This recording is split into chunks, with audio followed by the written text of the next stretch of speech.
नमस्कार दोस्तों, हमारे YouTube चैनल पर एक बार फिर आपका स्वागत है। आज मैं आपके लिए मध्य प्रदेश शिक्षक भर्ती संबंधी एक और इम्पोर्टेंट जानकारी लेकर आया हूं। जैसा कि आप जानते हैं, वर्ग 1 के एग्जाम आपके खत्म हो चुके हैं और एग्जाम खत्म होने के बाद वर्ग 1 की आंसर की भी जारी कर दी गई है और प्रश्नों पर आपत्ति लगाने के लिए आपको 3 दिन का समय दिया गया था।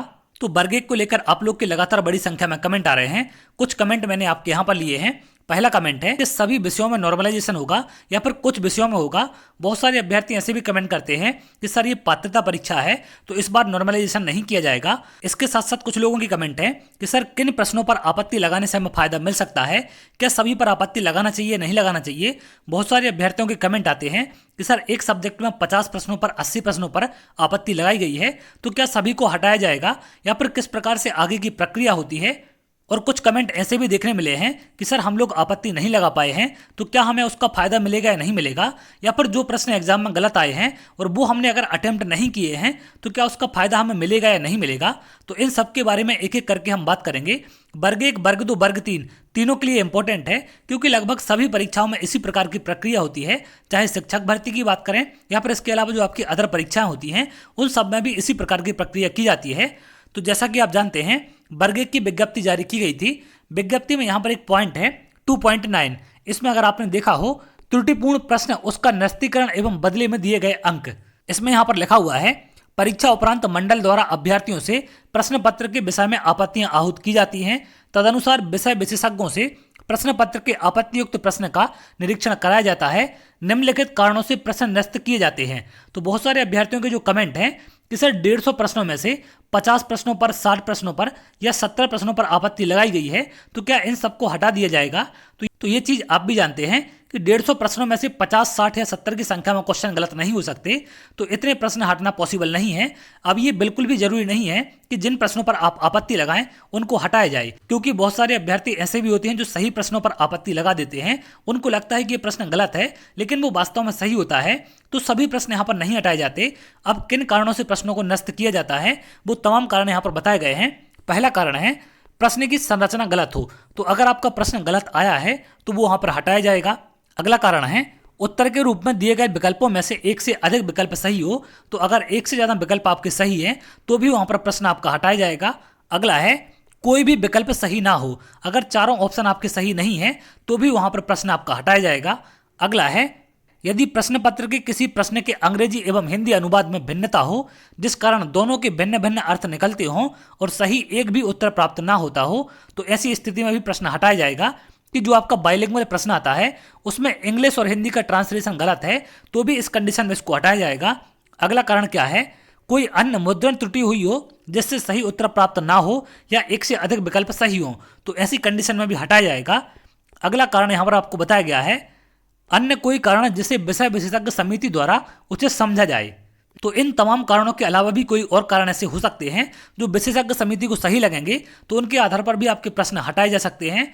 अब अगर हम बात करें कि इनका फायदा किसे मिलेगा, तो यहाँ पर आप देख सकते हैं अगला पॉइंट लिखा हुआ है, प्रश्न पत्र विषय विशेषज्ञ समिति द्वारा की गई अनुशंसा अनुसार ऐसे नष्ट किए गए प्रश्नों के लिए सभी को इस प्रश्न पत्र में उनके द्वारा अर्जित अंकों के अनुपात में मंडल अंक प्रदान करता है, भले ही उसने नष्ट किए गए प्रश्नों को हल किया हो या ना किया हो। तो सभी अभ्यर्थियों को इसका लाभ मिलेगा, चाहे आप उस प्रश्न को अटेम्प्ट करें या ना करें, या फिर आपने उस पर आपत्ति लगाई हो या नहीं लगाई हो। एक भी कोई अभ्यर्थी आपत्ति लगाता है तो बिल्कुल उसका फायदा पूरे एग्जाम में बैठने वाले अभ्यर्थियों को मिलता है।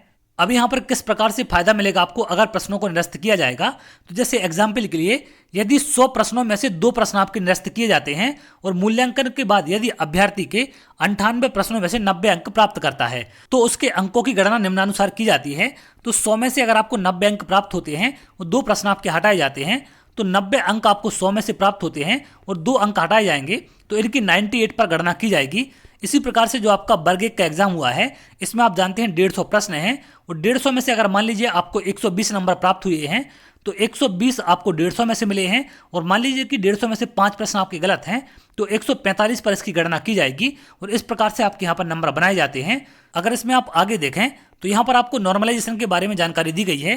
परीक्षा में परीक्षा परिणाम नॉर्मलाइजेशन पद्धति मध्य प्रदेश कर्मचारी चयन मंडल भोपाल के आदेश क्रमांक यहाँ पर दिया गया है के अनुसार मंडल द्वारा आयोजित परीक्षाएं जिसमें परीक्षा आयोजन एक से अधिक शिफ्टों में किया जाता है, उन परीक्षाओं में से परीक्षा परिणाम नॉर्मलाइजेशन पद्धति से तैयार किया जाएगा। जिसका सूत्र निम्नानुसार है। तो अगर एक से ज़्यादा शिफ्टों में आपका एग्जाम होता है तो 100% वहाँ पर नॉर्मलाइजेशन किया जाता है। अब अगर हम बात करें वर्ग 1 की, तो वर्ग 1 का एग्जाम आपने यहाँ पर देखा है। एग्जाम शेड्यूल के बारे में आप देखें तो हिंदी का एग्जाम आपका 2 शिफ्ट में था, अंग्रेजी का भी 2 शिफ्ट में था, गणित का आपका 2 शिफ्ट में था और जीव विज्ञान का भी आपका 2 शिफ्ट में था। तो जितने भी एग्जाम 2 शिफ्ट में थे इनमें 100% आपका नॉर्मलाइजेशन होगा और जितने एग्जाम आपके एक एक शिफ्ट में थे इनके नंबर भी ऊपर नीचे हो सकते हैं। तो जिनके नंबर भी क्वालिफाइंग मार्क्स से 1-2 नंबर कम है या वो लोग उम्मीद रख सकते हैं, क्योंकि नॉर्मलाइजेशन में आपके 10-10, 15-15 नंबर बढ़ भी जाते हैं और कम भी हो जाते हैं। तो अभी आप लोग उम्मीद ना तोड़ें। अगर आपने क्वालिफाई नहीं कर पाए हैं तो बिल्कुल आगे चल के आपको चांस बन सकता है, क्योंकि यहाँ पर जो आपके सिंगल शिफ्ट में एग्जाम है इनमें भी बहुत सारे प्रश्न ऐसे होते हैं जो गलत हो जाते। जैसा कि आपको यहाँ पर गणना मैंने बताई है कि आपके 5 प्रश्न गलत हैं, 4 गलत हैं, तो उनके हिसाब से आपके नंबर वहाँ पर बढ़ जाते हैं। तो उसके चलते आपको फायदा हो सकता है और आप क्वालिफाई हो सकते हैं।